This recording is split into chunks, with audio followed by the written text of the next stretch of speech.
এই শোনো না, আমাদের অন্ধবিশ্বাস চ্যানেলটি যারা এখনো সাবস্ক্রাইব করেননি, প্লিজ সাবস্ক্রাইব করে দাও। আর অল্প কিছু সাবস্ক্রাইবার হলে 1 লক্ষ পরিবার হবে। সবাই প্লিজ সাবস্ক্রাইব এবং বেশি বেশি শেয়ার করে দাও প্লিজ। এই প্রিয়, উঠছো না কেন? যাবে না? আকাশ থেকে নিচে পড়ার মতো করে চমকে উঠল প্রিয়ন্তী। হ্যাঁ হ্যাঁ, কি হয়েছে? মিতালি কপাল চাপড়ে বলল। গাড়িতে বসবে না? প্রিয়ন্তী লজ্জা পেল। ইতস্ততায় তড়িঘড়ি করে গিয়ে বসলো গাড়িতে। তাজধীরের পাশে বসেছে হাসিব, পেছনে এক পাশে পাভেল আর প্রিয়ন্তী বসেছে, মাঝখানে বসেছে মিতালি। সকলের ফাঁকা রাস্তায় দিব্যি আরামসেই গাড়ি চালাচ্ছে তাজধীর। পেছনে বসা প্রিয়ন্তীর চোখ দুটো বারবার ঘুরে ফিরে গিয়ে আটকাচ্ছে ড্রাইভিং সিটে বসে থাকা ব্যক্তিতে। বুকের ভেতরে অদ্ভুত এক উত্তেজনার সৃষ্টি হচ্ছে।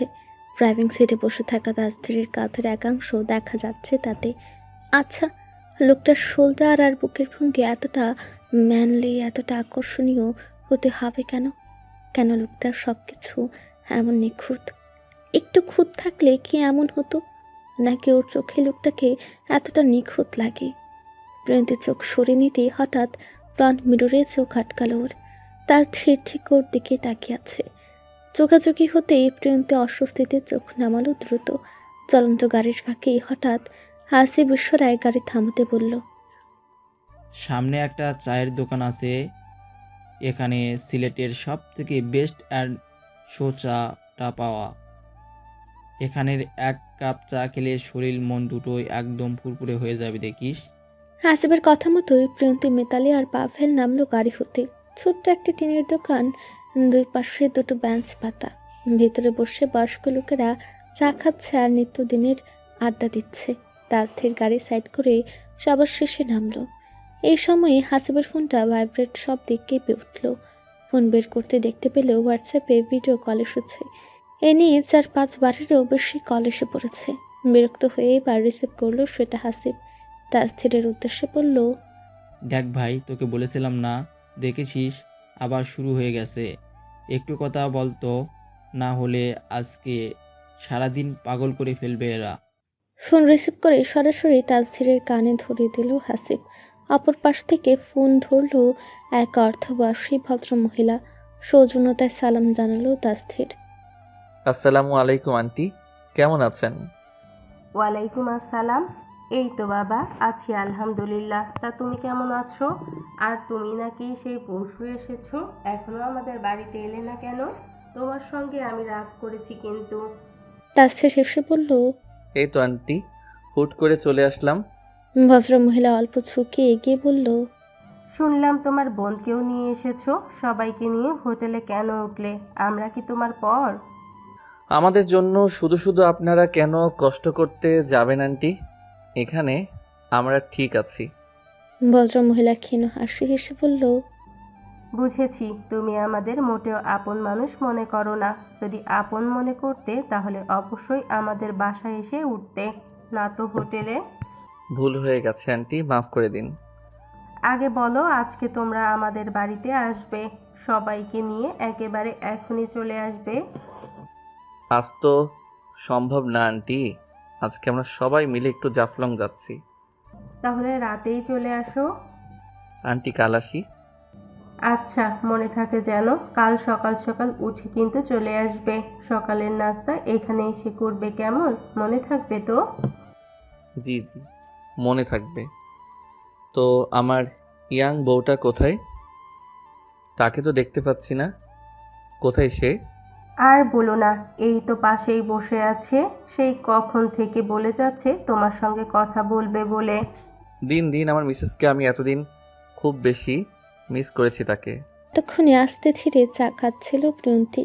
দৃষ্টি সরাসরি এখানটায় না থাকলেও মনোযোগ দিয়ে শুনছিল প্রত্যেকটা কথোপকথন। তবে যেই না লোকটা নিজের বউ বলে কাউকে সমর্থন করে ডাকলো, অমনি গরম চাটুকু কখন যে একটানে মুখে নিয়ে জিহ্বা পুড়ে ফেলেছে নিজেও জানে না।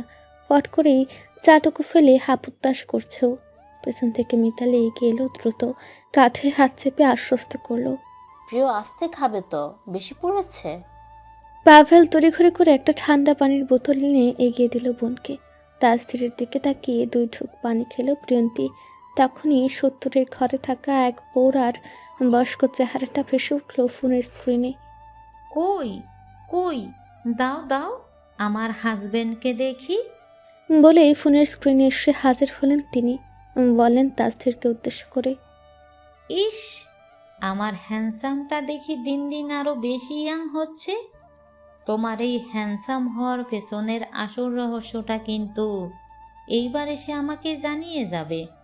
তাসদির হেসে উঠল আলতো করে। আর আমার ওয়াইফটাও কিন্তু আগের থেকে আরও বেশি সুইট হয়ে যাচ্ছে।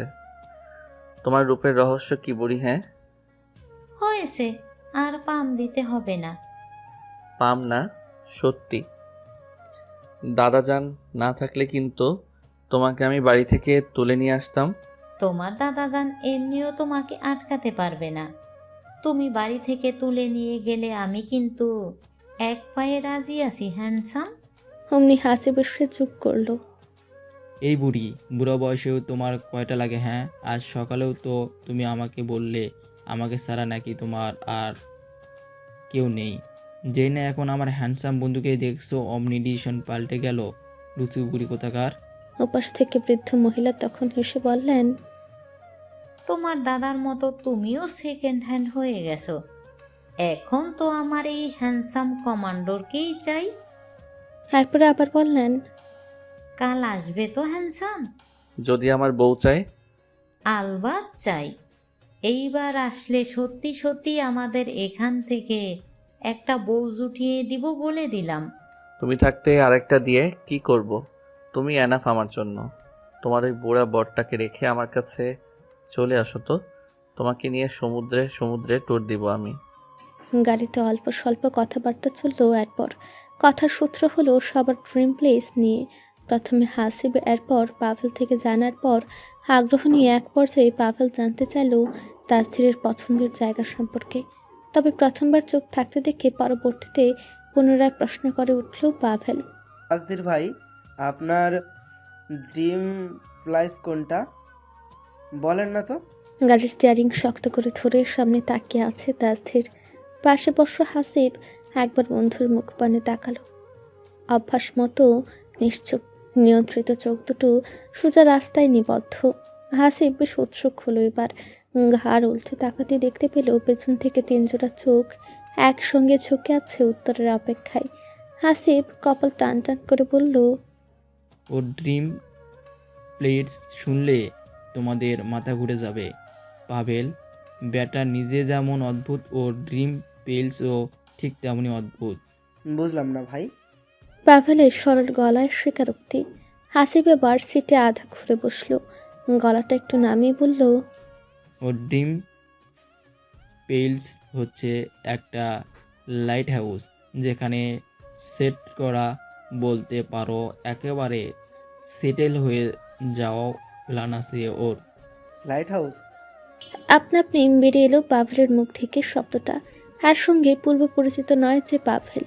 কপাল কুঁচকে কৌতূহলী হয়ে জানতে চাইল, মানে কোনো রিসর্ট স্টেশন নাকি কোনো দেশ? হাসিব কপাল চাপড়ালো। মজাও পেল বেশ। বলল, লাইট হাউস কোনো রিসোর্ট না, কোনো দেশের নামও নয়। এটা এমন একটা জায়গা যেখানে একবার গেলে মানুষকে জীবনের মায়া ত্যাগ করে থাকতে হয়। মানে? হাসিব এবার গলা ভারী করলো। ঝড়ের রাতে যখন সমুদ্র উন্মুক্ত হয়ে ওঠে, যখন চারদিকে শুধু অন্ধকার আর গা হিম করা সামুদ্রিক গর্জন ভেসে বেড়ায়, তখন সে একটুখানি আলো জাহাজকে পথ দেখায়। সেই আলোটাই মূলত থাকে লাইট হাউসে। সেখানে যারা কাজ করে তারা প্রায় পরিবার, আত্মীয় স্বজন সব কিছু থেকে বিচ্ছিন্ন। বলতে পারো মানব সভ্যতা থেকেও টোটালি বিচ্ছিন্ন। তাও আবার সেই লাইট হাউস না, সোজা ফ্রান্সের লাজুম লাইট হাউস, পৃথিবীর সবচেয়ে বিশাল গভীর নির্মম সেই মহাসাগর। সেখানে বেশিরভাগ জাহাজ গেলেও আর ফিরে আসে না, খোঁজ পাওয়া যায় না কারো।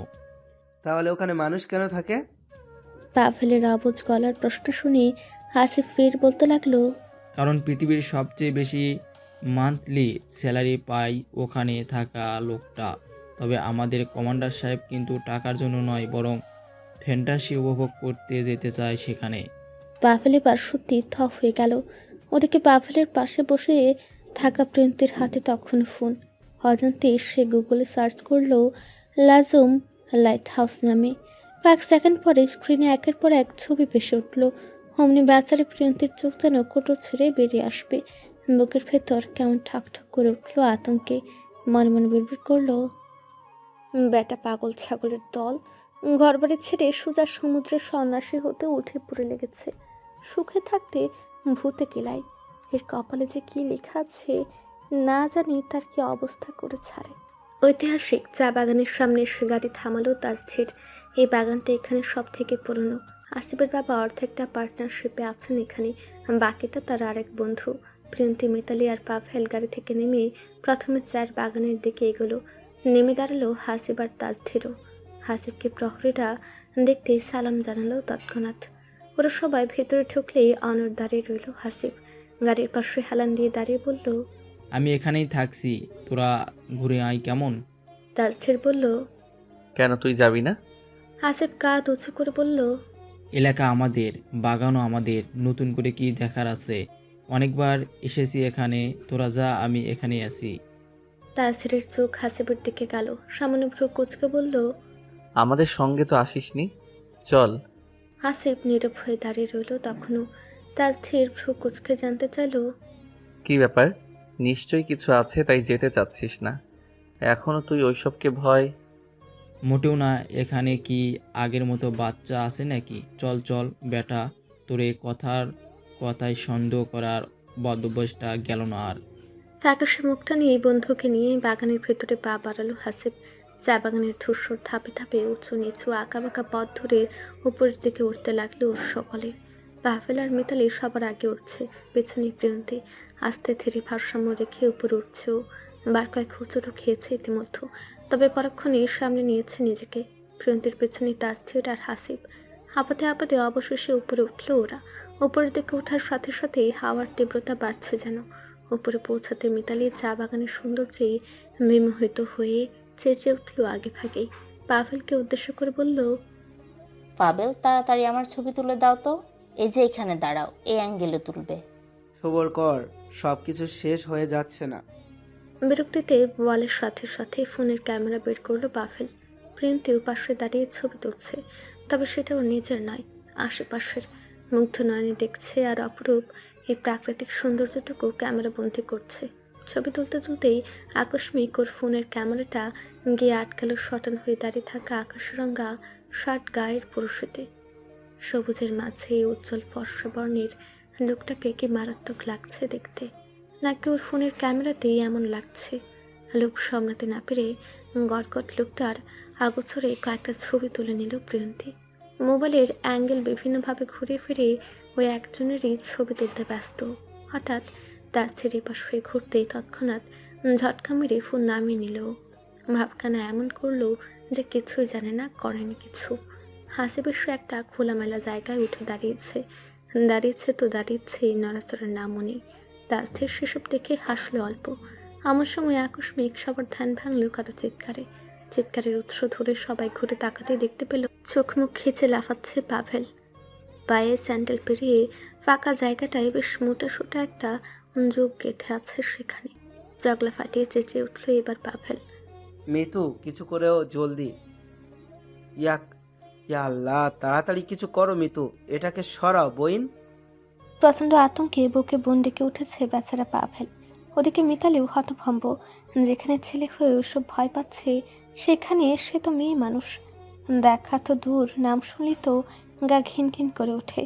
যথেষ্ট দূর থেকেই মিতালি চেঁচালো এবার স্বামীর উদ্দেশ্যে, আমায় ডেকো না ভাইয়া, তুমি তো ছেলে মানুষ। পুরুষ মানুষ আবার এসব ভয় পায় নাকি? তুমি হাত দিয়ে টেনে সরিয়ে ফেলো না। ভাবের সঙ্গে নাক মুখ কুচকে সায় মিলালো প্রিয়ন্তীও। বলল, হ্যাঁ হ্যাঁ ভাইয়া, পা ঝাঁকাও জোরে জোরে, পড়ে যাবে দেখো। ওদিকে হাসিব শুষ্ক গলায় ঢুক গিলছে। দ্রুত এগিয়ে সে তাজধীরকে অতিক্রম করে নামতে নামতে বলল, আমি এদেরকে নাই ভাই, আল্লাহ হাফেজ। পেছন থেকে টি শার্ট খাপ করে চেপে ধরল তাজধীর। বলল, কই যাচ্ছিস বেটা? কাল রাতেই না আমার কাছে এলি বোনকে কিভাবে ইমপ্রেস করা যায় সেসব জানতে। বোনের আগে ভাইকে ইমপ্রেস কর, ভাই পটলে দেখবি বোন এমনিতেই পটে যাবে। এই সুযোগ হাতছাড়া করছিস কেন? লাগবে না ভাই আমার কাউকে ইমপ্রেস করা, আমি গেলাম। এজন্যই এখানে উঠতে চাইনি। আল্লাহ হাফেজ। বলে এলো পাথারে হয়ে নেমে গেল হাসিব। পাভেলের চিৎকার শুনে ওখানের একজন স্থানীয় লোক এসে পাভেলের পায়ের কাছ থেকে চোখটা টেনে সরালো। পাভেল খুশি হয়ে লোকটাকে কিছু টাকা দিতে চাইলে নেয় না সেই ভদ্রলোক। পাভেল আর এক মুহূর্ত সেখানে থাকার দুঃসাহস করে না, ত্রস্ত নেমে যায় সেখান থেকে। পেছন থেকে ডেকে ওঠে মিতালি। আরে আমাকেও নিয়ে যাও। একা কিভাবে নামবো আমি? মিতালের পিছু পিছু নামছে প্রিয়ন্তীও। ব্যাগটা শক্ত করে চেপে ধরে চোখ মুখ খিচিয়ে যেই না নামতে যাবে অমনি ওর থেকে কিঞ্চিত দূরে থাকা তাসথির আকস্মিক বলে উঠল, আরে মিস প্রিয়ন্তী, আপনার পায়ে ওটা কালো কালো কি দেখা যাচ্ছে? ব্যাস কথাটা শুনতে ঝড়ের গতিতে পাশে থাকা তাজধারীর বুকের উপরে শুয়ে হামলে পড়ল বাচ্চাটা প্রিয়ন্তী। চোখ মুখ বন্ধ করে চেঁচে উঠল কাঁপতে কাঁপতে। কই, কোথায়? প্লিজ সরেনটা, প্লিজ। বলেই তাজধারের শার্টের কলার খামচে ধরল হাতের মুঠোয়। আতঙ্কে দিক বেদিক শূন্য হয়ে পড়ে রইল অমনি। হঠাৎ এত কাছে কোনো মেয়ের উপস্থিতিতে শুষ্ক গলায় ঢোক গেল তাজধীর। সে তো মজার ছলে বলেছিল কথাটা, বুঝতে পারেনি মেয়েটা এতটা সিরিয়াসলি নিয়ে নিবে। নিজেকে শুধরে নিয়ে বলল, বোধহয় চলে গেছে। আপনার শরীর রক্ত খেয়ে বোধহয় মজা পায়নি বেচারারা, তাই তো নিজের ইচ্ছেই ত্যাগ করেছে আপনাকে। চোখ মেলতে পারেন এবার। এতক্ষণে হোশে ফিরল প্রিয়ন্তী। তড়িৎ ব্যাগে সরিয়ে নিল নিজেকে। নিজের কাণ্ডে নিজেই আহামক। ইস, কী করে বসলো ও সেটা? তাজধীরের শার্টের কলারটা কুচকে গেছে অভাবে ধরার কারণে। নিচেও মাথায় বিড়বিড় করলো কিছু একটা। পরবর্তীতে নিজেকে ঠিকঠাক করে নামতে উদ্যত হতেই পেছন থেকে শুনতে পেল ভারী পুরুষ হলে এক কণ্ঠস্বর। মিস প্রিয়ন্তী, এইভাবে এতটাও কাছে আসবেন না যে নিজেকে কন্ট্রোল করতে হিমশিম খেতে হয়। আপনি কি আমাকে স্টক করছেন মিস প্রিয়ন্তী? তখন এই কথার পর প্রিয়ন্তী কথাটা শুনেও আমলে না নিয়ে একা একা হেঁটে নামতে থাকে উপর থেকে। তবে এবার উক্ত কথার পর চলন্ত পা দুটো থামিয়ে ঘাড় ঘুরে তাকালো আবার। তাজধীর একবার উপর থেকে নিচ পর্যন্ত দেখে নিয়ে ভ্রু তুলল সামান্য। প্রিয়ন্তী প্রথমে কথাটার মানে ধরতে পারল না। ভ্রুকুচকে তাকিয়ে বলল, মানে? নিজের শার্টের দিকে তাকিয়ে পর ওর দিকে তাকিয়ে সরস গলায় বলল তাজধীর, এই যে আপনি আমার শার্টের সাথে মিলিয়ে একই কালার ড্রেস পরেছেন, এটা কি কাকতালীয় নাকি আমার প্রথম সন্দেহটাই ঠিক? আপনি আবার আমাকে স্টক করেন না তো? কথাটা বলে চোখে বাঁকা চোখে তাকালো, ঠোঁট চেপে হাসিটুকু দমিয়ে রাখলো। প্রিয়ন্তীর মাথায় এতক্ষণে ঢুকলো পুরো ব্যাপারটা। নিজের পোশাকের দিকে তাকালো। সুতি তো, আকাশ শেডের আকাশি। ইস, ও তো খেয়ালই করেনি এতক্ষণ। এই পর্যায়ে বেশ ইতস্তত হতে হতেও হলো না, বরং নাক মুখ কুচকে সোজা হয়ে দাঁড়িয়ে বলল, আপনাকে স্টক করে আমার লাভ? তাজধীর এগিয়ে এসে দাঁড়ালো পেছন থেকে। দুজনের মাঝামাঝি যথেষ্ট দূরত্ব রেখে বলল, লাভ লসের হিসেব কষে কেউ স্টক করে নাকি? প্রিয়ন্তী চোখ গোল গোল করে তাকালো এবার। বলল, আর আপনার পেছনে ঘোরার মতো সময়ও আমার নেই। তাজধীর মাথা নেড়ে যেন ভাবার ভান করলো। পরক্ষণে চট করে বলে ফেলল, তাহলে কি ধরবো? আমার পছন্দ আপনার পছন্দের সঙ্গে অদ্ভুতভাবে মিলে যায়। আপনি নিজেকে খুব ইম্পর্ট্যান্ট ভাবেন, তাই না? কেন, আমি নই? তবে আপনার চোখ তো অন্য কথা বলছে মিস লোহাবমন। এই পর্যায়ে থতমত খেয়ে উঠল প্রিয়ন্তী। তুরন্ত সরে নিল চোখ দুটো। এই একটা বাক্যে এমন কি আছে জানা নেই ওর। তবে লোকটা যখন ওকে এই নামে সম্বোধন করে তখন মুহূর্তেই একটা ভালো লাগা কাজ করে ভিতরে। অজানা এক অনুভূতির জোয়ারে ভাসে হৃদয়ে, যে অনুভূতির সঙ্গে একটু আধটু পরিচিত। পরক্ষণেই নিজেকে সামনে নিতে সেখানে একটা বড় বড় কদমে এগিয়ে যায় সামনে। এই লোকটার পাশাপাশি কাছাকাছি থাকা মানে নিজের পায়ে নিজে কোরাল মারা। 11:30টার দিকে ওরা গিয়ে জাফলংয়ে পৌঁছালো। পাহাড়ের গা বেয়ে নেমে আসা রোদ তখন ঠিক মাথার উপর হেলে পড়েছে। তাজধীর গাড়িটা পার্কিংয়ে রেখে দরজা লক করলো। চারপাশে ব্যাপক পর্যটকদের ভিড়। কোলাহল মিলিয়ে হাঁটা ধরলো সামনে। এখান থেকেই পাহাড়ের চূড়ায় মেঘালয় অবস্থিত ইন্ডিয়ার ডাউকি গ্রামটা স্পষ্টতই দেখা যায়। হাঁটতে হাঁটতে হঠাৎই মিতালির চোখ গিয়ে আটকালো এক কোণে দাঁড়ানো একটি পাঞ্চিং মেশিনে। লাল কালো রঙের বক্সটা ঝুলছে, পাশে বড় বড় করে লেখা hit 999 and win a free speed. Mitali এক লাফে প্রায় চিৎকার করে উঠল। ফাবেল ফাবেল, এখানে মারো না একবার প্লিজ। হাঁটতে হাঁটতে থমকালো পাভেল। আশ্চর্য চোখে চাইল মিতালির দিকে। যে ছেলে জীবনেও একটা ডাম্বেল উঠে দেখেনি, তাকে তার বউ বলছে পাঞ্চিং মেশিনে মারতে।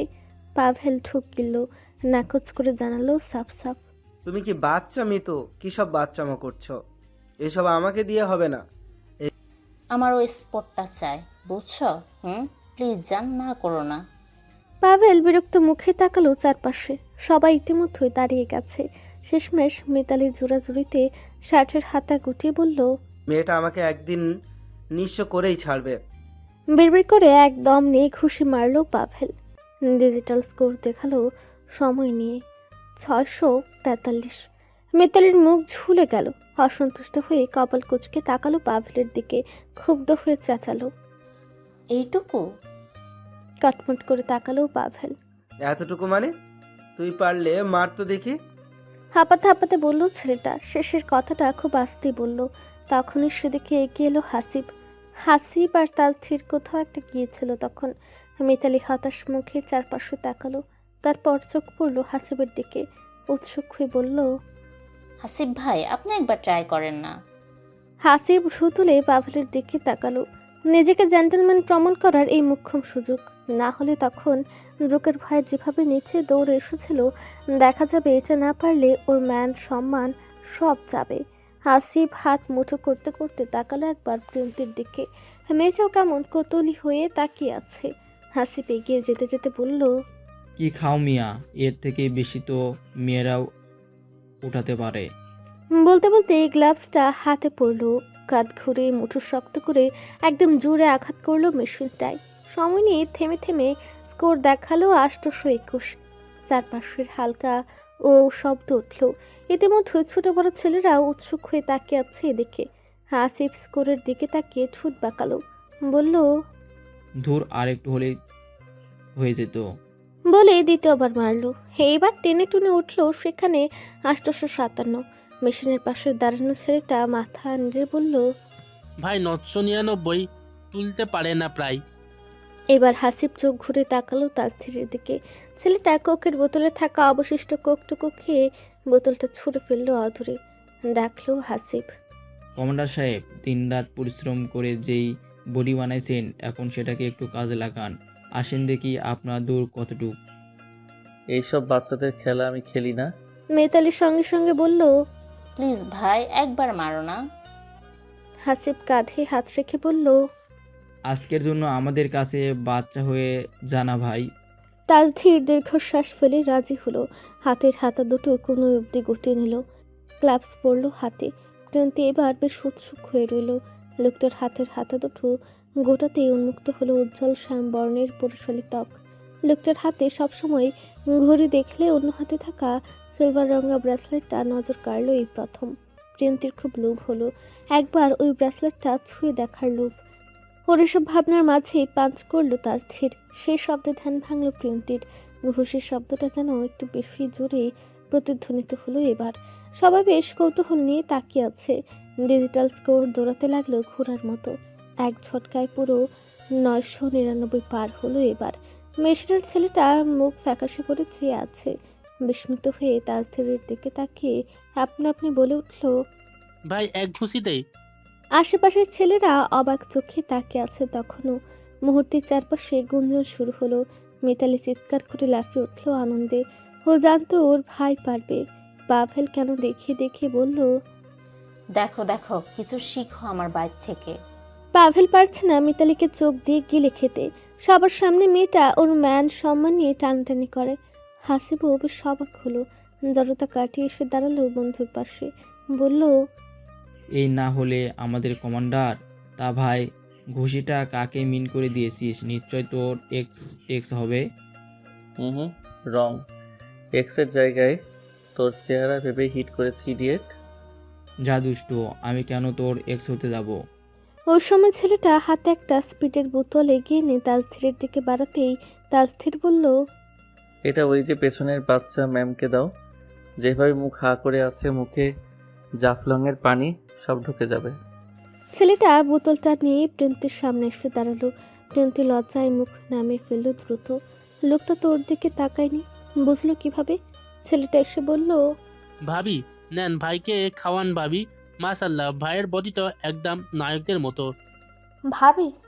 আরেকবার এই ভাবির সম্বোধনে কাচুমাচু করে উঠল প্রিয়ন্তী। লজ্জায় হাঁসফাঁস করলো প্রচণ্ড। ছেলেটা এগিয়ে দেয়া স্পিডটা হাতে নিয়ে 2 ঢুক খেলো। সত্যি ওর পানির পিপাসা পেয়েছিল ভীষণ। প্রায় 10 মিনিট যাবৎ একাধারে সিঁড়ি বেয়ে নামতে নামতে ক্লান্ত প্রিয়ন্তী। উপরের কোলাহল পিছনে ফেলে নিচের দিকে নামার সাথে সাথেই বাতাসে ঠান্ডা আর্দ্রতা বাড়ছিল ঠিকই, কিন্তু রোদের তেজ তখনও কমেনি। মিতালি হাঁপাতে হাঁপাতে বলল, আরে কত দূর রে? হাসিব হেসে উঠল পেছন থেকে, মজা করে বলল, আরও 2 ঘন্টা তো লাগবেই কমসে কম। বিস্ময়ে চোখ বড় বড় করে চাইল মিতালি। চিৎকার করে উঠল এক প্রকার। অসম্ভব, তাহলে আমি নামবো না ভাই, সোজা গাড়িতে যাব। আরে মজা করে বলেছি, এই তো আরেকটু। মাঝে মাঝে থেমে থেমে সবাই ঠান্ডা পানি খেলো। অবশেষে সিঁড়ির ধাপ অতিক্রম করে নিচে নামতেই 2 পাশে সারি বেঁধে থাকা দোকানগুলোতে চোখ পড়ল ওদের। বিভিন্ন ধরনের সামগ্রী আছে সেখানে, বেশিরভাগই ইন্ডিয়ান প্রোডাক্ট। ছোট ছোট পাথরের পথ অতিক্রম করতে 12টা বেজে গেল মেয়েদের। অবশেষে অনেকটা হাঁটার পর ওরা পৌঁছালো সেই কাঙ্ক্ষিত জায়গায়। সামনে স্বচ্ছ তকতকে পানি, পাথরের ফাঁকে ফাঁকে স্রোত বইছে, সূর্যের আলো পড়ে পানির উপর চিকচিক করছে। হাসিব এগিয়ে গিয়ে 2-3টা সিট বুক করলো। ছাতার নিচে ব্যাগ রাখলো সকলে। এক প্রকার দৌড়িয়ে সবার আগে ছুটে গেল পাভেল। সরাসরি পা ডুবিয়ে চেঁচে উঠল প্রায়। উফ, বরফ কি যে আরাম লাগছে এখন। তারপর নামলো হাসিব। মিতালি দাঁড়িয়ে চেঁচিয়ে বলল, এই আমাকে না নামিয়ে একাই চলে যাচ্ছ? পাভেল আবারও ফিরে এসে হাত বাড়ালো। বাড়ন্ত হাতটা শক্ত করে চেপে ধরল মিতালি। দূর থেকে সে দৃশ্য দেখে মনে মনে স্বস্তির শ্বাস ফেলল তাসথির। বোনটা তার জন্য সঠিক ব্যক্তি নির্বাচন করেছে ভেবে সন্তুষ্ট হলো। ওদিকে ছাতার নিচে বসে আছে প্রিয়ন্তী। ব্যাগ থেকে ঠান্ডা পানির বোতল বের করে কয়েক ঢুক খেলো। আবার শরীরটা একটু জুড়ে এলো তাতে। ঠিক তখনই চোখ গেল তাসধীরের দিকে। হাঁচি পানির ভেতর থেকে ডাকছে ইশারায় বন্ধুকে। প্যান্টের নিচটা হাঁটু পর্যন্ত গুটিয়ে শার্টের হাতাও কোনোই পর্যন্ত ভাঁজ করলো তাসধীর। স্কাই কালারের শার্টটা রোদের আলোয় আলাদা করে ফুটে উঠছে যেন। এরপর আস্তে ধীরে নামলো পানিতে। এতক্ষণে প্রিয়ন্তী খেয়াল করলো লোকটা সানগ্লাস পরেছে। প্রথমে গোড়ালি, তারপর হাঁটু, তারপর একটু সামনে গিয়ে সোজা স্রোতের মাঝামাঝি দাঁড়ালো হাসিবের পাশে। হাসিব কিছু বলতেই তাসধীর ঝুঁকে ডুব দিল পানিতে। এরপর পানির ভেতর থেকেই উঠে মাথা ঝাঁকালো চুল থেকে পানি ফেলতে। ভেজা চুলগুলো 2 হাতে ঠেলে পেছনে সরালো। পানির ফোঁটা গড়িয়ে পড়ছে গলার পাশে। ভেজা শার্ট শরীরের সঙ্গে লেগে আছে আষ্টে পৃষ্ঠে। হালকা রংটা আরো গাঢ় হয়ে উঠেছে পানির স্পর্শে। পাতলা কাপড়ের ভেতর দিয়ে স্পষ্ট দেখা যাচ্ছে শক্ত বাহু, টান টান বুক, পেটানো শরীরটা দৃষ্টিগোচর হচ্ছে ভালোই। রোদের জন্য চোখে কালো সানগ্লাস পরেছে। ঝলসে ওঠা রোদের তোপে পানিতে দাঁড়িয়ে সেই সুদর্শন মানবকে দেখেই গলা শুকিয়ে গেল বসে থাকা প্রিয়ন্তীর।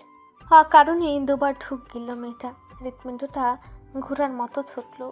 ইচ্ছে হচ্ছে এই মুহূর্তটুকু বারবার ফোনে থাকা ভিডিওর মতো পোস্ট করতে। লোভ সামলাতে না পেরে ব্যাগে থাকা ফোনটা হাতে তুলে নিল। সরাসরি লক খুলে ঢুকলো ক্যামেরার অপশনে। নিজের সেলফি তোলার ভান ধরে যে না লোকটার একটা ছবিতে ক্লিক করবে, অমনি ফোনের ফ্ল্যাশ জ্বলে উঠল।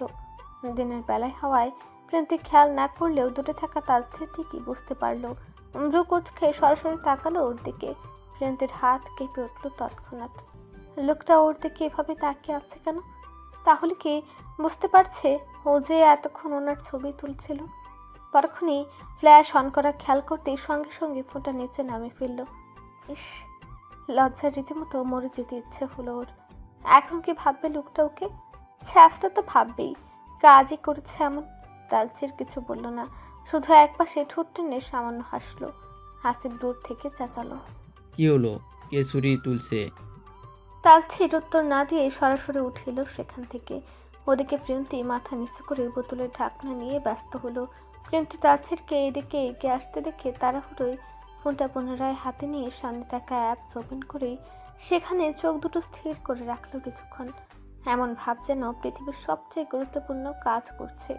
বুক ধুকপুক ধুকপুক করছে সমানে। স্ক্রিনে কি দেখছে না দেখছে সেদিকে খেয়াল নেই। ভেজা চুল হাত দিয়ে পেছনে ঠেলতে ঠেলতে পানি থেকে উপরে উঠে এলো তাসথির। তাসথির উঠে এসে দাঁড়ালো একদম ওর পাশে, চুলে হাত চালাতে চালাতে বলল, মিস ব্লু হাফ মুন, এভাবে লুকিয়ে চুরিয়ে ছবি তোলার কি দরকার ছিল বলুন তো? আমি তো আপনার সামনেই ছিলাম, বলতেই পারতেন আমাকে। এই যে আপনার সামনে এসে দাঁড়িয়েছি, নিন এবার যত ইচ্ছে ছবি তুলুন, আই ডোন্ট মাইন্ড। প্রিয়ন্তী ভাবাচাকা খেলেও না শোনার ভান ধরে রইল। স্ক্রিনে আঙ্গুল চালাচ্ছে অযথা। লোকটা যে এই সুযোগ হাতছাড়া করবে না ওকে কথা শোনাতে ঢ্যাঁড় বুঝতে পারল তা। এই মানুষটার সামনে দুর্বলতা দেখানো মানেই শেষ। তাসথির থামল না। কাঙ্ক্ষিত জবাব না পেয়ে ভ্রু গুটিয়ে ঝুঁকে এসে বলল, এই যে সমস্ত ধ্যান ঘ্যান ডুবিয়ে কি এমন পড়ছেন মিস? নিশ্চয়ই খুব গুরুত্বপূর্ণ কিছু, দেখি আমিও দেখি। বলে ছো মেরে ফোনটা ওর হাত থেকে কেড়ে নিল সে। প্রিয়ন্তী ভোরকে গিয়ে কি রিয়েক্ট করবে বুঝে ওঠার আগেই ফোনের স্ক্রিনে চোখ বুলিয়ে কপাল কুঁচকে এলো তাসথিরের। কয়েকটা ইংরেজি লাইন ভেসে আছে সেখানে, ডার্ক রোমান্টিক কোনো নোবেলের অংশ। মুখ বিকৃত করে বিড়বিড় করে পড়লো 2 লাইন। তারপর আচমকাই ফোনটা প্রিয়ন্তীর কোলে ছুড়ে দিয়ে বলল, আস্তাগফিরুল্লাহ, দিন দুপুরে এসব কি পড়ছেন মিস প্রিয়ন্তী? এসব পড়েই বুঝি নষ্ট হয়েছেন? বিয়ের আগে বাচ্চার মা হওয়ার ইচ্ছায় ফ্যান্টাসিতে ভোগেন, আর আমার মতো এই অসহায় ব্যক্তিকে সেই ফ্যান্টাসিতে সামিল করে সরাসরি বাচ্চার বাবা বানিয়ে দিয়েছেন। একটানা কথাগুলো বলে থামলো তাসথির। প্রিয়ন্তীর মাথায় যেন বাজ পড়ল। ফোনটা কোলের উপর থেকে নিয়ে ভালো করে অবলোকন করতে লাইনগুলো স্পষ্ট হয়ে উঠল। অমনি লজ্জায় মূর্ছা দিতে লাগলো। বারবার বারবার ওর সঙ্গেই কেন এমনটা হতে হবে? কেন কেন কেন? অত তাড়াহুড়া খেয়ালও করেনি কোথায় ঢুকে কি পড়েছিল। ভুলবশত ওয়ার্ডপ্যাডে ঢুকে সামনে থাকা একটা নোবেলে তাকিয়েছিল। তবে শেষমেশ যে জায়গায় এসে আটকাতে হবে কে জানে। এমন হচ্ছে মাটিটা ফাঁক হোক আর সেখানে ঢুকে পড়ুক। কিভাবে মুখ দেখাবেও? আপনার ভাই ভাবি কি জানে তাদের আদরের ছোট বোন এখন যে আর ছোট নেই, দিন দুপুরে এসব পড়ে বেড়ায়? কি হয়েছে ভাইয়া? মিতালির ডাকে চোখ তুলে তাকালো তাসথির। নির্বিকার স্বরে বোনকে উদ্দেশ্য করে বলল, খবর রাখিস না নিজের ননদ কি করে না করে বেড়ায়? মিতালি ভ্রু কুচকালো, প্রশ্নাত্মক চোখে চেয়ে বলল, খবর রাখবো মানে? প্রিয়ন্তীর মাথা ছিমছিম করছে। এবার এ লোক সব বলে দিতে পারে, এর বিশ্বাস নেই। এর দ্বারা কোনো কিছু অসম্ভব না। দ্রুত উঠে মিতালির হাত চেপে ধরল প্রিয়ন্তী। অন্যদিকে ঈশ্বরায় দেখি বলল, কিছু না ভাবি, ওদিকে আসো তো, মুড়ি খাবো। মিতালি অবাক হলেও চলে গেল অন্যদের সঙ্গে। প্রিয়ন্তী হাফ ছাড়লো। এবার একবার ঘুরে তাকালো পেছনে। লোকটা ওদের দিকে তাকিয়ে ভেজা চুলে হাত চালিয়ে চালিয়ে শব্দ করে হেসে উঠলো আকস্মিক। প্রিয়ন্তী মিতালিকে জোরপূর্বক টেনে টুনে নিয়ে গিয়ে দাঁড়ালো মুড়ি কিনতে। ঘটনার আকস্মিকতায় মেয়েটার হাত পা কাঁপছে এখনো। ওখানে গিয়ে 2টো ঝালমুড়ি অর্ডার করলো প্রিয়ন্তী। আর দোকানদার ফটাফট ঝাল ঝাল করে 2টো মুড়ি বানিয়ে প্যাকেটে ওদের হাতে তুলে দিল। প্রিয়ন্তী নির্বিঘ্নে খেলেও খবর হয়ে গেল মিতালির। এত ঝাল সে খেতে পারে না। তাড়াহুড়া রসরুচিতে বেমালুম সেসব ভুলে বসেছিল প্রিয়ন্তী। ঝালে পানি পান করতে করতে সিটের ওখানে চলে গেল মিতালি। আর অমনি সেখানে এসে সুযোগ বুঝেই হাজির হলো হাসিব। গায়ে ভেজা টি শার্ট থেকে টপটপ করে গড়িয়ে পানি পড়ছে। মাথাটা দুপাশে ঝাঁকিয়ে চুল থেকে পানি ছুড়ে প্রিয়ন্তীর পাশে এসে দাঁড়াতে দাঁড়াতে বলল, কি খাচ্ছ স্নো হোয়াইট? আকস্মিক এখানে অদ্ভুত সম্বোধনে ভরকানো চোখে তাকালো প্রিয়ন্তী। হাসিব ছেলেটাকে প্রথম থেকে কেন যেন অপছন্দ ওর। তবু হয়ত বিহব্বলতা কাটিয়ে স্বাভাবিক খাওয়ার চেষ্টা করে বলল, জুস খাচ্ছি।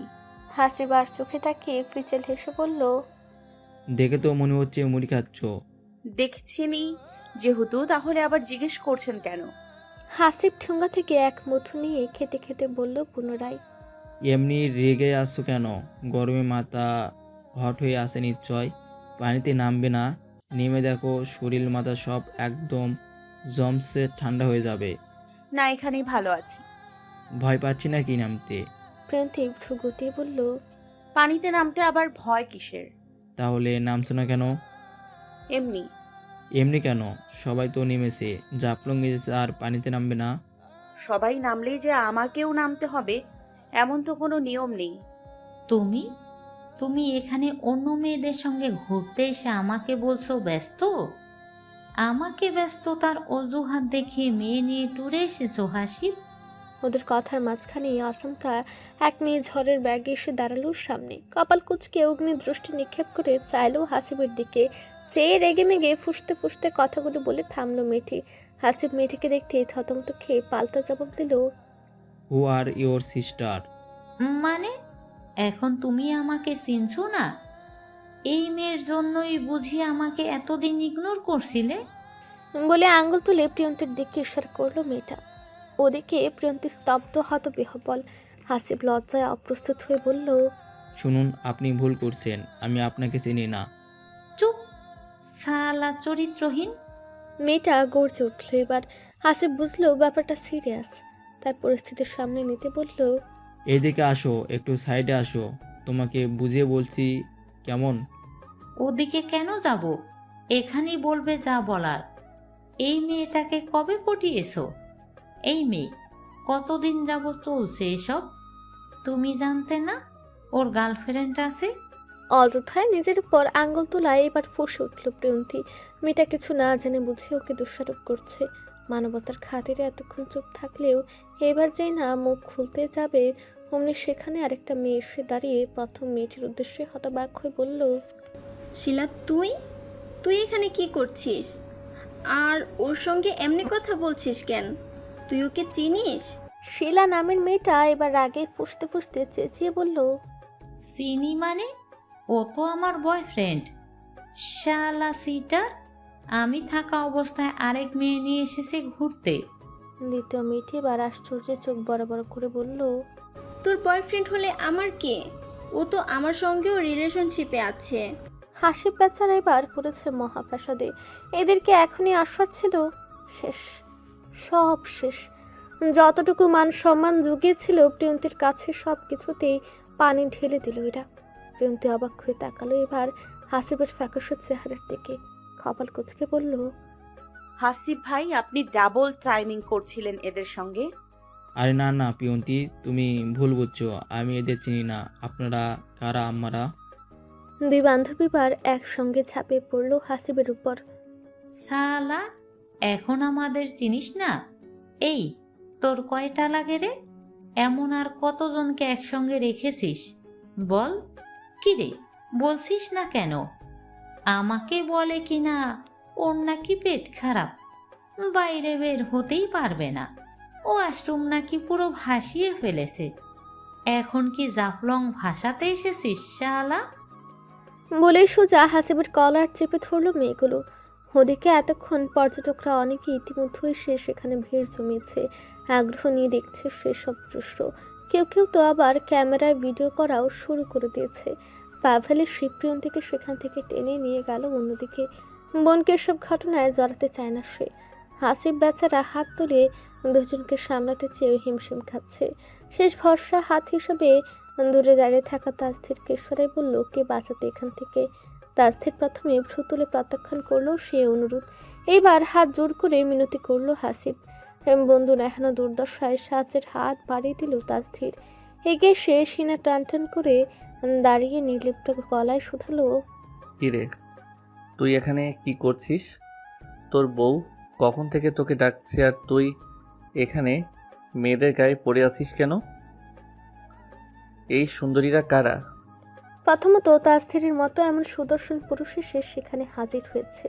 দ্বিতীয়ত আবার সেই পুরুষের মুখে নিজেদের প্রশংসা শুনতেই হাসিবকে ছেড়ে লজ্জায় মিয়ে গেল মেয়ে দুটো। ফ্যাল ফ্যাল করে চেয়ে রইল সেই সুদর্শনের পানে।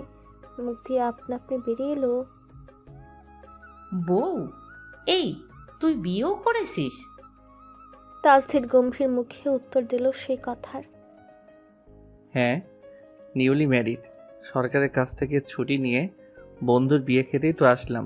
তবে এখানে কি হয়েছে সুন্দরীরা? তোমরা ওর উপর ক্ষেপে আছো কেন? আর বললেন না ভাইয়া, এ আমাদের দুই বান্ধবীর সঙ্গে ডাবল টাইমিং করছিল। আজকে হাতে নাতে ধরেছি এক্কেবারে। বিয়ে করো বেটা আমাদের সঙ্গে সম্পর্ক রেখেছিল। শুধু বিয়ে? দুইটা বাচ্চার বাপ হয়ে বসে আছে অলরেডি। মেয়ে দুটো একসঙ্গে হতাশ দৃষ্টিতে হাসিবের দিকে তাকালো। গা ঘিনঘিনি করে বলল, ছি, এরপর কিছু মনে পড়ার মতো করে পরে ফট করে প্রশ্ন করলো, নিউলি ম্যারিড হলে বাচ্চা হলো কিভাবে ভাইয়া? কাবিন তো হয়েছে বছর 5 আগেই, বাচ্চা সহ তুলে এনেছে গত সপ্তাহে। মেয়ে দুটো হাসিবের দিকে কড়া চোখে তাকিয়ে ফুঁসতে ফুঁসতে বলল, তোকে তো পরে দেখে নেব সালা লুজার, না জানি কোন মেয়ের কপাল পুড়ছে। বলে ঝড়ের মতো চলে গেল ওরা। ওরা যেতে হাসিব তাজধীরের পেটে গুতা মেরে বললেন, শালা, আমি বিয়ে করেছি। পেট থেকে হাত ছাড়িয়ে নির্বিকার উত্তর দিল তাজধীর। এছাড়া আর কোনো উপায় ছিল? ওদিকে পাভেল হেসে গড়াগড়ি খাচ্ছে, মিতালিও মুখ চেপে হাসছে। প্রিয়ন্তী দাঁড়িয়ে আছে চুপচাপ। ওর এসব ছেলেদের দু চোখে সহ্য হয় না। মেয়েদের জায়গায় আজও থাকলে নির্ঘাত হাসিবের মাথা ফাটাতো। বেশ অনেকক্ষণ যাবৎ সুইমিং শেষে অবশেষে ক্লান্ত হয়ে উঠে এলো সকলে। আপাতত দুপুরের খাবার খেতে হবে, সে উদ্দেশ্যে সবাই রওনা দিল। দুপুরের কাঠফাটা খাখা রোদ্দুরে সামান্য হাঁটতেই শরীরের ভিজা জামাগুলো শুকিয়ে গেছে গায়ে। প্রিয়ন্তীর একটুর জন্য পানিতে নামেনি সারাটা সময়। মেয়েটাকে পানি থেকে দূরে দূরে থাকতে দেখে তাজধীর বুঝেছে ওর যে পানিতে ফুবিয়ে আছে। উপরে ওঠার পথে ওরা টুকটাক অনেক কিছু নিল সেখান থেকে, তবে সবচেয়ে বড় বিপত্তি বাঁধল উপরে উঠতে গিয়ে। এতগুলো সিঁড়ি বেয়ে উপরে ওঠার সাধ্যি ছেলেদের থাকলেও হাল ছেড়ে দিল মিতালি। প্রথমে কয়েকটা সিঁড়ি হাঁপাতে হাঁপাতে উঠলেও একসময় হাল ছেড়ে স্বামীর কাঁধে ঢলে পড়তে পড়তে বলল, ভাইয়া একটু কোলে নাও না প্লিজ, আমার পক্ষে আর সম্ভব হচ্ছে না। পাভেল চোখ কপালে তুলে দাঁতে দাঁত পিষল। তোমার কি মাথা নষ্ট হয়েছে? এতগুলো মানুষের সামনে আমি তোমাকে কোলে নিব? মিতালি ঠোঁট উল্টে জবাব দেয়, আমি তো আর তোমার পর কেউ না, তোমার ঘরেরই বউ আমি। রুমের মধ্যে তো ঠিকই নিতে পারো, বাইরে নিলে সমস্যা কি? রাগে রিরি করতে করতে বলল পাভেল। রুম আর এই এখানকার মধ্যে পার্থক্য বুঝো না? না বুঝি না, না নিতে পারলে আমি এখানেই বসে থাকবো। আমার পক্ষে সম্ভব না আর ওঠার। নিজের ওয়েটটা দেখেছো?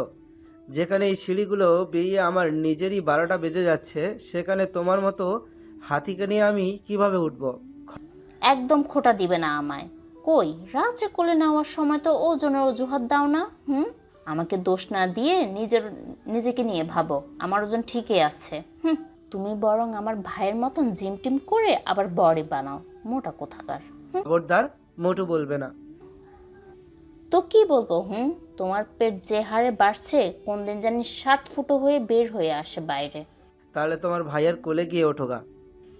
স্বামী থাকতে ভাইয়ের কোলে কেন উঠবো? পাভেল রেখে ছোয়াল শক্ত করে বলল, আসো, আমার মাথার উপরে উঠে বসো এসে। নিচে ঝুঁকো, বসি। পাভেল বুঝলো এই মেয়েকে শান্ত না করা পর্যন্ত ওর মাথা ঠান্ডা রাখতে দিবে না। রাগে গজগজ করতে করতে মিতালিকে খুলে তুলে নিল। পেছনে থাকা প্রিয়ন্তী তা দেখে মুগ্ধ চোখে চেয়ে রইল। হাঁপাতে হাঁপাতে উঠছে প্রিয়ন্তীও। সাথে থাকা তাজধীর স্পষ্ট লক্ষ্য করলো সেসব। প্রিয়ন্তীর পেছনেই ছিল সে। কিঞ্চিত ঝুঁকে কানের কাছে ফিসফিস করে বলে উঠল, ওইভাবে ওদিকে নজর দিন না মিস। তবে আপনি চাইলে আমি কিন্তু আপনাকে উপরে উঠতে হেল্প করতে পারি। দীর্ঘদিন পরিশ্রম করে গড়া এই শরীরটা কাজে লাগিয়ে আপনার এক হাতে কোলে তুলতে পারি। বাচ্চার বাবা পাশে থাকতে বাচ্চার মাকে এভাবে কষ্ট করে হেঁটে হেঁটে উপরে উঠতে দেখলে আমার বাচ্চাগুলো আমায় বকবে না? প্রিয়ন্তী ভাবা জায়গা খেয়ে চোখ মুখ লাল করে শ্বাসে উঠল আকস্মাৎ। কি বললেন আপনি? কিছু বললাম নাকি? আচ্ছা, আপনার কি আমাকে না জ্বালালে পেটের ভাত হজম হয় না? উপরে উপরে দেখতে তো এমন ভাব করেন যেন ভাজা মাছ উল্টে খেতে জানেন না। ভাত এখনো পেটে পড়েনি miss. And the last thing is, আমি মাছ খেতে পছন্দ করি না। তা পছন্দ করবেন কেন?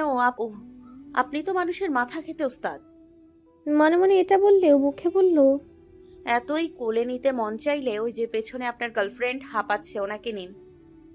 তাজধীর প্রিয়ন্তীর ইশারায় ঘাড় বাঁকিয়ে পেছনে তাকাতে দেখলো সত্যি হাসিব হাঁপাচ্ছে।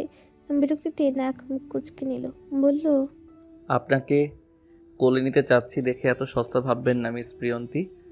আপনার সঙ্গে কি ওদের তুলনা বলুন? ততক্ষণে হাসিব ডেকে উঠল তাসথিরকে। প্রিয়ন্তী সেই সুযোগে উপরে উঠতে উঠতে বলে গেল, অসহ্য। Nice complement. লাঞ্চ শেষ করতে করতে বিকেল গড়িয়ে প্রায় সন্ধ্যা নামার পথে সূর্যের সেই তেজ এখন আর নেই। সবাই খাওয়া শেষ করে আবারও গাড়িতে উঠে বসলো। এইবার ড্রাইভিং সিটে বসলো হাসিব। সামনে তাসথির বসে জানালার বাইরে তাকিয়ে আছে। পেছনে পাভেল, মিতালি আর প্রিয়ন্তী নিজেদের মধ্যই গল্প আড্ডায় মশগুল। পাহাড়ি রাস্তা পেরিয়ে গাড়ি আবারও বাঁক ধরল শহরের পথে। হঠাৎ করে হাসিব ব্রেক চাপলো। গাড়ি রাস্তার পাশে থামাতে পাভেল ভ্রু কুচকে বলল, এখানে কেন থামালেন ভাই? মিতালি মাথা বের করে চারপাশে তাকালো, তারপর হতাশ হয়ে বলল, কিছু তো নয় এখানে। আমাদের একটা ইন্টারেস্টিং জিনিস দেখাবো। পাভেল সন্দেহ ভরা চোখে বলল, কি জিনিস? আগুন পাহাড়। আগুন পাহাড়? মিতালি চোখ বড় বড় করলো। গেলেই দেখতে পাবে। আগুন পাহাড়ের কথা শুনে সবাই একদম চাঙ্গা হয়ে গেল। পাহাড় তো সবাই দেখেছে, কিন্তু আগুন পাহাড় দেখেনি কোনোদিন। মিতালি ধৈর্য হারিয়ে উত্তেজিত গলায় বলল, চলো চলো, কোথায় সেটা? হাসিব রাস্তার সামনে একটা সরু পথ দেখিয়ে বলল। ওই দিকে যেতে হবে। পাভেল কপাল কুঁচকালো। এত ছোট্ট রাস্তায় তো গাড়ি ঢুকবে না। পেছন থেকে প্রিয়ন্তীর শান্ত গলায় বলল। তাহলে কি হেঁটে যাব? হাসিব হেসে তাকালো ওর দিকে, বলল, আরে না, এই যে অটো আছে। রাস্তার পাশে কয়েকটা অটো দাঁড়িয়ে ছিল। একটু দরদাম করে হাসিব একটা রিজার্ভ করলো। সামনের সিটে ড্রাইভারের পাশে তাসথির আর হাসিব বসলো। পেছনে বসলো পাভেল, মিতালি আর প্রিয়ন্তী। অটো স্টার্ট দিতে গ্রামের আঁকাবাঁকা মেঠো পথ ধরে হেলতে দুলতে ছুটলো অটোটা। ঝাঁকুনি খেতে খেতে এগোচ্ছে সেটা। মিতালি এক ঝাঁকুনিতেই প্রায় পাভেলের উপর গিয়ে পড়লো। পাভেলের মুখ বাঁকিয়ে বলল, ঠিক মতো বসতেও পারো না। আমি কি ইচ্ছে করে পড়েছি? মিতালি রাগ দেখালো। পরপর আরেকটা বড় ঝাঁকুনিতে নড়ে চড়ে উঠল সবাই। এবার পাভেল এসে পড়লো মিতালির উপর। মিতালিও ঝাঁজ মিশিয়ে বলল, এখন তুমি বসতে পারো না। পাভেল চোখ পাখি তাকাতেই প্রিয়ন্তী বলল, ভাইয়া ওটা কি গাছ? চারপাশে ধান ক্ষেত, বাঁশঝাড়, মাঝে মাঝে টিনের ছোট ছোট ঘর দেখা যাচ্ছে। দূরে কোথাও গরুর ঘন্টার শব্দ ভেসে আসছে কানে। সন্ধ্যার ম্লান আলোয় আলোকিত চারপাশ। হালকা কুয়াশার মতো ধোঁয়া উঠছে মাঠের দিক থেকে। এই ধরনের গ্রামীণ পথে ওদের খুব একটা আশা হয় না, দেখা হয়নি তেমন একটা। তাই সবার মধ্যেই অদ্ভুত এক ভালো লাগা কাজ করছে। মিতালি মুগ্ধ হয়ে বলল, উফ, জায়গাটা কত সুন্দর। প্রিয়ন্তী চুপচাপ চারপাশ দেখছে। একসময় অটোটা একটা সরু উঁচু পথে উঠতে লাগলো। চারপাশে ঝোপঝাড়, আলো ক্রমে ক্রমে আসছে। পরিবেশে হালকা একটা গা ছমছমে অনুভূতি হচ্ছে সকলের। এই জায়গাটা একটু ভয়ঙ্কর না? বুটটুত আছে নাকি? পাভেল বলল, ভূত থাকলেও কি, তোমায় দেখে নির্ঘাত পালাবে বেটা। শাকচুন্নি যেখানে থাকে সেখানে ভূত টিকে না। অটোটা তখন কাঁচা রাস্তা পেরিয়ে আরো ভেতরে ঢুকছে। ঝাঁকুনি খেতে খেতে এগোচ্ছে সেটা। অটোটা কাঁপতে কাঁপতে শেষমেশ একটা ফাঁকা জায়গায় এসে থামলো। মাগরিবের আজানের ধ্বনি ভেসে আসছে দূরের মসজিদ থেকে। সবাই নেমে চারপাশে তাকালো। মিতালি ভ্রু কুচকে বলল, কোথায় পাহাড়? পাভেলও চারদিকে তাকিয়ে বলল, হ্যাঁ ভাই, এখানে তো কোনো পাহাড় দেখছি না। হাসিব রহস্যময় হাসি দিয়ে সামনে ইশারা করলো। এইদিকে আসো।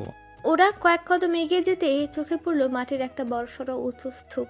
পুরোটা যেন শুকনো মাটি আর পাথরের স্তূপে তৈরি। আশেপাশে কয়েকটা ছোট ছোট গর্তের মতো ফাটল আছে। প্রথম দেখায় খুব সাধারণই লাগে। প্রিয়ন্তী একটু অবাক হয়ে বলল, এইটাই?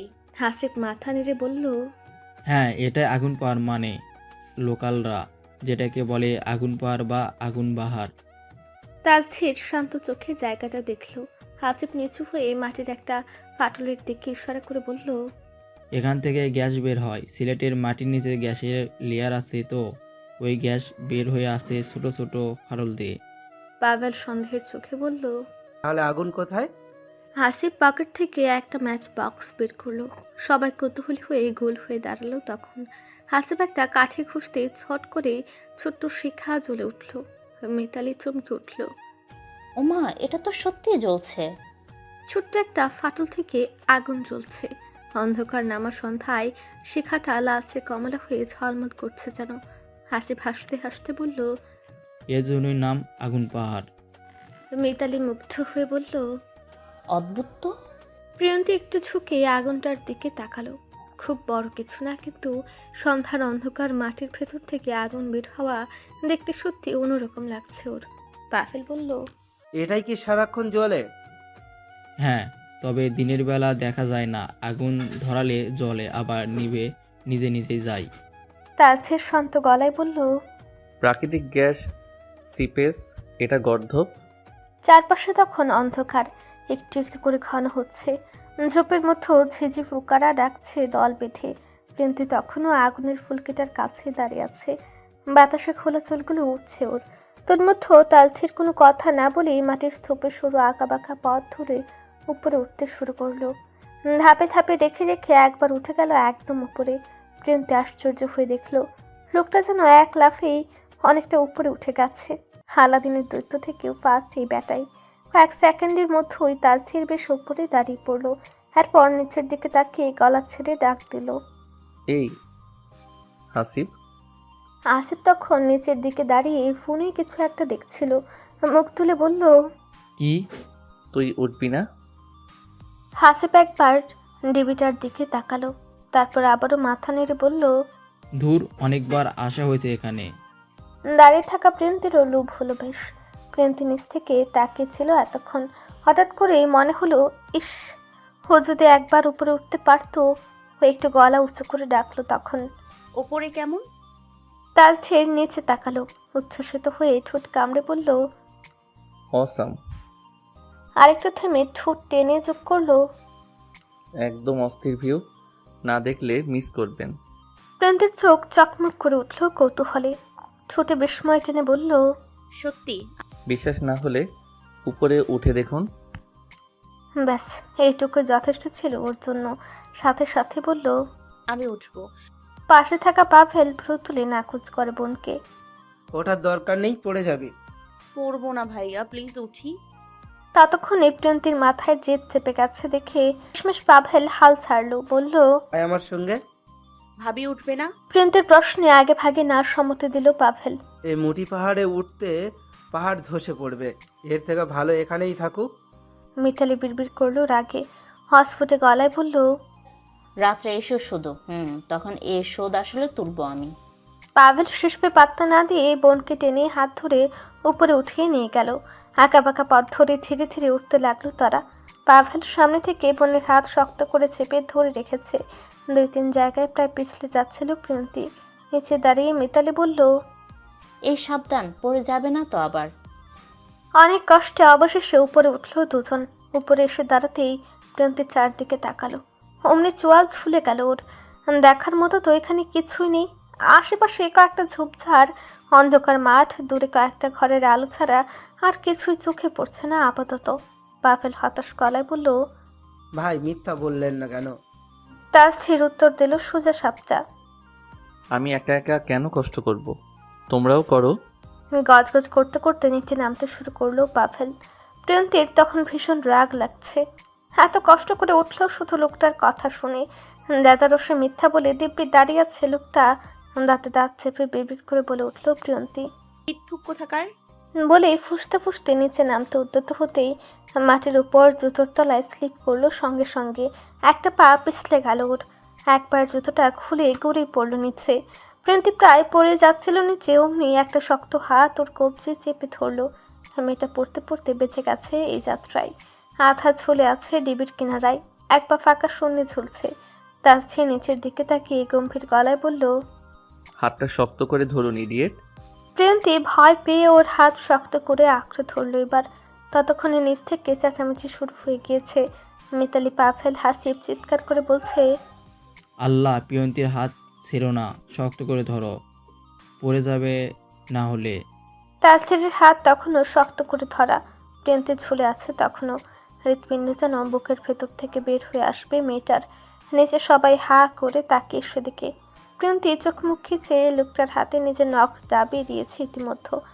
ভয় কম্পিত স্বরে আওড়াচ্ছে, প্লিজ প্লিজ ছাড়বেন না, ছাড়বেন না, ধরে রাখুন, না হলে পড়ে যাব আমি। আপনি তো বেশ সুবিধাবাদী মানুষ, সময়ের সুযোগ বুঝে কাজে লাগান, তাই না? একটু আগে বললেন আপনার পার্সোনাল জিনিস পারমিশন ছাড়া স্পর্শ না করতে। এখন আবার বলছেন শক্ত করে হাত ধরে থাকতে। প্রিয়ন্তী চোখ কুচকে তাকালো। এখানেও আপনার ঝগড়া করতে হবে? অনুরোধ করে বলুন, এভাবে বললে একদম নিচে ফেলে দিব। ফেলে দিন। ওকে। বলে তাজধীর হাত আলগা করতেই প্রিয়ন্তী খপ করে তাজধীরের হাত চেপে ধরে। প্রিয়ন্তীর রাগ তখন চূড়ায়, তবু পরিস্থিতি বুঝে নিজেকে সামলালো।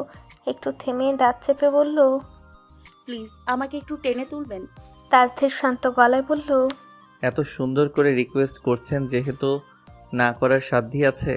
বলে হ্যাচকাটা নিয়ে প্রিয়ন্তীকে টেনে উঠালো উপরে। একটানি মেয়েটা হুড়মুড়িয়ে উপরে গিয়ে দাঁড়ালো। হঠাৎ পায়ের নিচে কেমন একটা অদ্ভুত শিরশির অনুভূত হলো প্রিয়ন্তীর। পায়ের নিচটা কেমন পিচ্ছিল পিচ্ছিল ঠেকছে, মনে হচ্ছে বেশ নরম তুলতুলে কিছু। হঠাৎ সেই পিচ্ছিল জিনিসটা নড়ে উঠলো। ঠুস করে নরম লেজের মতো কিছু একটা পায়ের সাথে লাগলো, ক্রমশ আঘাত করতে থাকলো ওর পায়ে। প্রিয়ন্তীর শরীর জমে গেল জায়গায়। ব্যাপারটা বুঝতে পেরেই কাঁপতে কাঁপতে কিঞ্চিত নিচে ঝুঁকে তাকালো। অমনি দেখতে পেল অন্ধকারের সরু একটা কিছু কুণ্ডলি পাকিয়ে আছে, আর ওর পাটা ঠিক তার মাথার উপরে ফেলে দাঁড়িয়ে আছে। মুহূর্তে বিকট শব্দে চিৎকার করে উঠল, পা পা আমার পায়ের নিচে কি যেন কিছু একটা আছে। হ্যাঁ, নিচে দাঁড়িয়ে সবাই একসাথে চমকে উঠল। তখন মিতালি চেঁচিয়ে উঠল। কি হয়েছে প্রিয়? পাভেল আতঙ্কে বলল, কি হয়েছে আবার? চিৎকার করছিস কেন এই প্রিয়? প্রিয়ন্তীর গলা কাঁপছে। কাঁপতে কাঁপতে বলল, ভাইয়া আমার পায়ের নিচে কিছু একটা নড়ছে। সাপটা বার ল্যাচ নেড়ে উঠল। তখন তাজধীর চোখ শুরু করে পকেট থেকে ফোন বের করলো। পরের মুহূর্তে ফ্ল্যাশ লাইট অন করে তাক করলো প্রিয়ন্তীর পায়ের কাছে। আলো পড়তেই দৃশ্যটা এবার স্পষ্ট হয়ে উঠল। মাটির উপর কুণ্ডলি পাকিয়ে আছে, মোটা কালচে একটা সাপ। প্রিয়ন্তীর পা প্রায় তার মাথার উপরে চেপে আছে।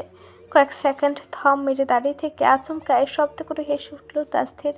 প্রিয়ন্তীর চোখ কপালে উঠল ওর। ওর এই অবস্থায় লোকটার হাসি পাচ্ছে, জীবন আর মৃত্যুর মুখোমুখি হয়ে দাঁড়িয়ে আছে ও, আর লোকটার সেই সব দেখে দিব্যি গা এলিয়ে হাসছে। মেয়েটার গা জ্বলে উঠল রাগে। আবারও একই সাথে শরীরের ভেতর দিয়ে বয়ে গেল একটা ঘিনঘিনে অনুভূতি। ও চোখ শক্ত করে বন্ধ করে বিড়বিড় করে বলল, কিছু করুন প্লিজ, কিছু করুন। আমি এত তাড়াতাড়ি মরতে চাই না। নিচে দাঁড়িয়ে মিতালি আতঙ্কে কেঁপে কেঁপে বলল, আল্লাহ, সাপ নাকি? পাভেল চিৎকার করলো নিচ থেকে। নড়িস না প্রিয়, একদম নড়িস না, আমি আছি। হাসিব উদ্বিগ্ন গলায় বলল। ভাই সাবধানে। কিন্তু তাজধীর তখনও ভাবরসীন। সে থেকে হেসে যাচ্ছে লোকটা। নিচু হয়ে সাপটার দিকে এক পলক তাকিয়ে ধীর স্বরে বলল, বাহ, বেছে বেছে একদম নিজের মিত্রর কাছে এসে পড়েছেন দেখছি মিস প্রিয়ন্তী।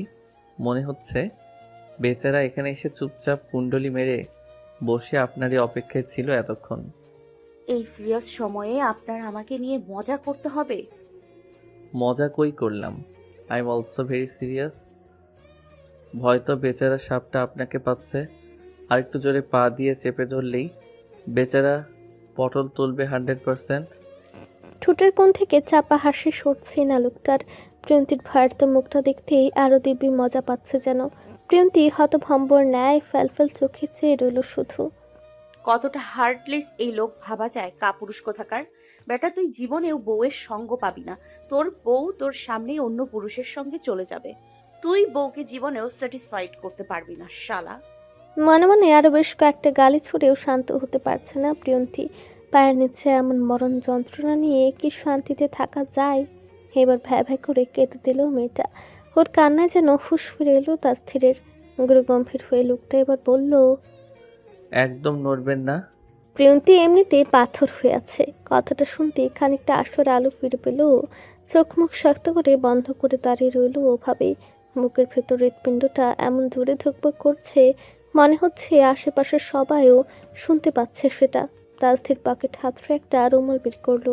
রুমালটা হাতে প্যাঁচাতে প্যাঁচাতে আবারও বলল, আমি যাই করি না কেন আপনি এক চুলো নড়বেন না, গট ইট। উপর নিচ মাথা ঝাঁকিয়ে সম্মতি জানালো প্রিয়ন্তী। নিচে দাঁড়িয়ে থাকা পাভেল উত্তেজনায় উঠে আসতে চাইলে হাতে ঈশ্বরে আসতে বারণ করে দেয় তাজধীর। নিচ থেকে বারো জুড়ে হাঁক ছাড়ছে পাভেল। একটু জলদি কিছু করুন, আমার বোনটা ভীষণ ভয় পাচ্ছে যে। ওদিকে পায়ের নিচের সাপটা নড়াচড়া আরো স্পষ্ট করে অনুভব করছে প্রিয়ন্তী। শরীরের প্রতিটা স্নায়ু টান টান হয়ে আছে ওর। নিচে দাঁড়িয়ে থাকা মিতালি পা ফেলার হাসিপো নিঃশ্বাস বন্ধ করে তাকিয়ে আছে শুধু। তাসধীর এবার নিচু হয়ে এলো, রুমালটা শক্ত করে হাতে পেঁচিয়ে সাবধানে সাপটার মাথার দিকে হাত বাড়ালো সে। এক লহমায় সাপটার মাথাটা শক্ত করে চেপে ধরে টান দিতে ফুসফুস করে শব্দ করে উঠল সরীসৃপটা, নিয়ে এলো হাতের মুঠোয়। তৎক্ষণাৎ সেটাকে একটু দূরের ঝোপের দিকে ছুঁড়ে ফেললো সে। ঝোপে পড়তে সাপটা সরসর শব্দ করে অন্ধকারে মিলে গেল তৎক্ষণাৎ। অমনি নিচ থেকে একসাথে কয়েকটা হাফ ছাড়া শব্দ ভেসে এলো। উফ আল্লাহ, বাচ্চে। ঘটনাটা এত দ্রুত ঘটলো যে প্রিয়ন্তী বুঝতে পারলো না ঠিক কী হলো। হাত সাপটা ওর পায়ের নিচ থেকে সরেছে তো।